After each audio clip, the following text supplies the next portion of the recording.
bring balance to the Force. Then what is this prophecy about? What does it say? Who wrote it? When? What does bringing balance to the Force mean exactly? I don't believe this. You see, this is when a fish out of water main character comes in handy. All those people know this stuff, so they don't talk about it. But if you throw in a quick scene where a character called a protagonist has it explained to him, then it's explained to the audience as well. Aeons ago, our ancestors created our great frontier. You see, there are very few scenes like this in the prequels. Scene where somebody explains what's going on. Like scenes like this. For eons, all creatures have dreamt of being starfighters. Hey, wait a minute, that thing looks for... Or like a speech like this, where some guy tells us what the fuck's happening. Star League justice put down your Zurian cult. They tell us who the bad guys are. We see the bad guys do something bad, so we don't like them.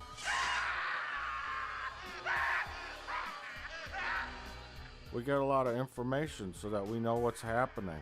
You see, the audience needs to know who we care about. And we also need to know who our enemies are, and more importantly, why. If you don't tell us why they're our enemies and we don't know why, then we don't care. Oh, I don't think you should be seeing. Or you realize it's written dialogue. Yes. It's not recorded off the street. It's created as an imaginative work.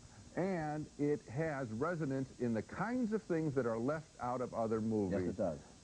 If we have to explain the phenomenon, and it's really there, and if there's some substance in his work, it is just like in the picture I didn't like, and you didn't like, Reservoir Dogs, where he shows us the stuff you don't get normally in a crime picture. Here you're hearing words you don't normally hear in American movies. Instead of the ordinary crime picture, which is on automatic pilot and all of the dialogue simply serves and pushes ahead the plot.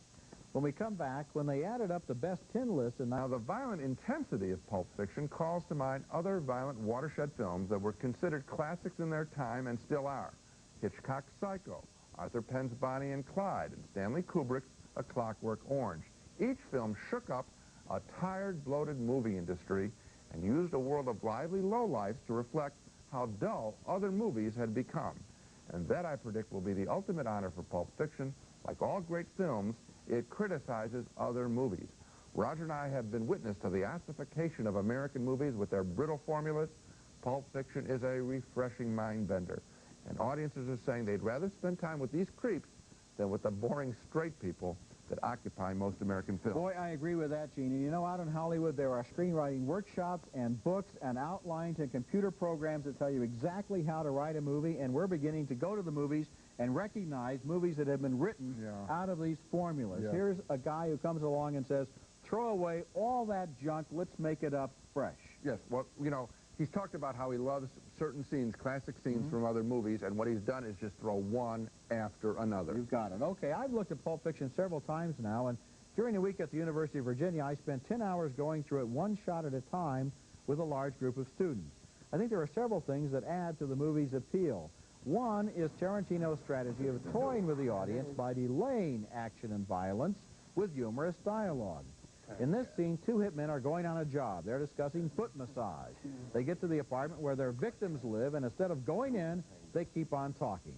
The camera, which has followed them this far, stays planted impatiently in front of the door, pivoting as they walk on, still talking. Well, look, just because I wouldn't get no man a foot massage, don't make it right for myself to throw Antoine off a building into a glass mother house. Not the way the nigga talks. That ain't right.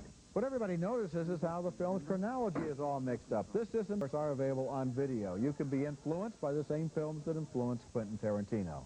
We've heard a lot of talk about the video generation, the wired generation, taking input from all kinds of sources, both high and low culture, and making something new out of it. That's what Tarantino seems to be doing, and I think he's going to be influential in freeing other filmmakers from the lockstep formulas of standard Hollywood screenplay outlines. Everybody be cool, this is a robbery! Every one of the major sequences in Pulp Fiction ends with a character being saved. But if you told the story in chronological order, that would get monotonous. This way, the audience stays on its toes. Oh, we absolutely stay on his toes, and I'm glad that you mentioned the sequence. I really think it is sort of a paradigm for the whole success of the picture, which is that the killers talk personally about meaningless stuff before they go on their job. It's that extra scene, that extra bit that would get lopped off by another kind of director, editor, or production executive. He lets things run on sloppy. It's those loose ends, which Andy Warhol, a great critic, Andy Warhol said that the outtakes of most pictures would be more interesting than what's put in a picture. Tarantino's success is devoted to the same thought process.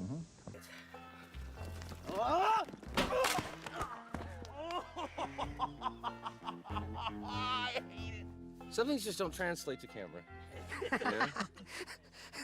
Ideally, you want something that doesn't hurt but looks really bad. This is a whole other story. The opposite. At least we busted it, so we can't try. Fanciful as it should be, but it works for what it is. So I went with these ricochets instead of ricochets and shadows. The shadows. Michael Curtiz shadow. How fast did you have to work, George? Oh, impossibly fast. Because I wanted a lot of that. I mean, if you look at this shot for number of setups and angles, that's right. Coverage of things and simultaneous action when they're upstairs in the stairway and in the elevator later, and it's just all so intercut. Really, we ran from shot to shot. I mean, everybody was constant. There was no such thing as hanging out coffee breaks. Well, I think that's one of the things that really distinguishes your work from a lot of other films that are made on low budgets is that there is so much activity with the camera. There's so much cutting. Most low budget films don't have the time for that. All George's films are just rich with detail. Yeah. Well, it's not so much it's not camera movement. I mean, this is what I call it the cover your ass style.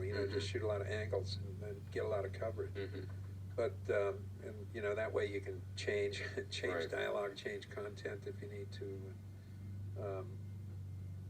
But the number of setups that Mike was able to make, and of course the Augie, the guy that lit it, we wound up just filling them all with photo color temperature lighting, so that we really only had to augment here and there for close-ups. So you actually changed the tubes in the light Changed all fixtures. the tubes and the light fixtures. And they remained that way throughout the day then? They remained that way throughout the month. I see.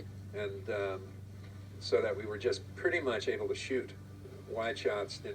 This is just basically available with probably some fill light behind the camera. Wait, is that you? John Amplis. No, that's Boris. It started off with John Amplis, then it became Boris the Dummy. Boris the Dummy had a lot of parts in this movie as well. Right.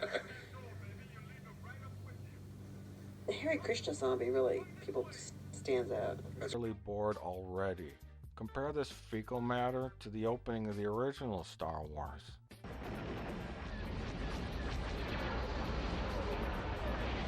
You see, a guy named William Shakespeare once said, "Brevity is the soul of wit." This just means don't waste my time.